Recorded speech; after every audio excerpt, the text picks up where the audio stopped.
দর্শক আসসালামু আলাইকুম, আমি মেজবাউল কবির সবুজ লাইভে সংযুক্ত হলাম। আমরা বর্তমানে বদরগঞ্জ উপজেলার চ্যাংমারি এলাকার চ্যাংমারির যে বাজারটি রয়েছে সেই বাজারটির যে একটি বিশাল আকৃতির পুরাতন শত বছরের করই গাছ, যে গাছটি গতকাল রাতে আনুমানিক ৩টার দিকে ঢাকা থেকে আগত রংপুর টু পার্বতীপুর রোডে এই গাছটি এই চলন্ত বাসের মধ্যে উপরে পড়ে যায়। চলন্ত বাসের উপরে পড়ে যাওয়ায় আপনারা লক্ষ্য করছেন যে ফায়ার ব্রিগেডের সদস্যরা এখানে এসেছেন এবং তারা গাছটিকে উদ্ধার করার চেষ্টা চালাচ্ছেন। আপনারা দেখছেন যে গাছটিকে উদ্ধার করার চেষ্টা চালাচ্ছেন তারা। ভাই আপনারা কয়টা থেকে কাজ করছেন? 4টা থেকে কাজ করছেন? 4টা থেকে কাজ করছেন। আচ্ছা ভাইয়া, এখানে কি আপনার মানুষের কোনো ক্ষয়ক্ষতি হয়েছে?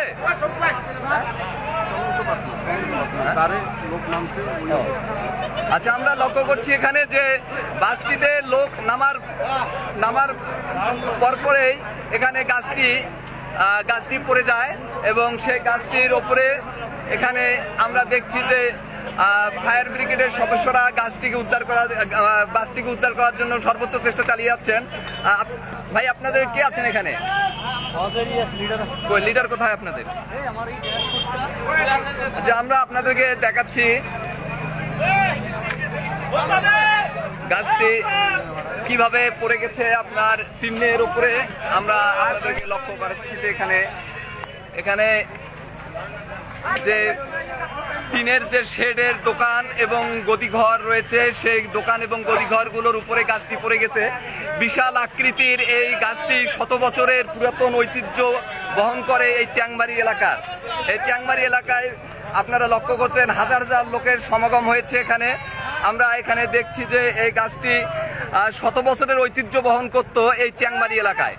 তো আমরা এখানে ফায়ার ব্রিগেডের সদস্যরা রয়েছে, ফায়ার ব্রিগেডের এখানে অফিসার রয়েছে, তার সঙ্গে আমরা কথা বলছি।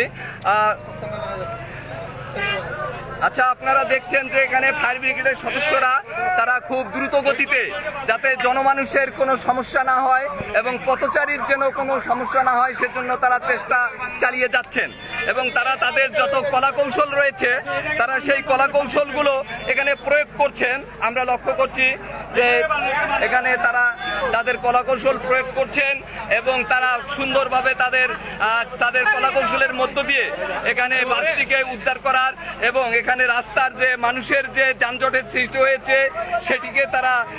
সেটিকে পরিষ্কার করার জন্য চেষ্টা চালাচ্ছেন, যাতে করে মানুষের ভোগান্তি না হয়। কিন্তু আমরা দেখছি যে এখানে ফায়ার ব্রিগেডের যে দায়িত্বরত ব্যক্তি রয়েছেন, আমি তার সঙ্গে কথা বলছি।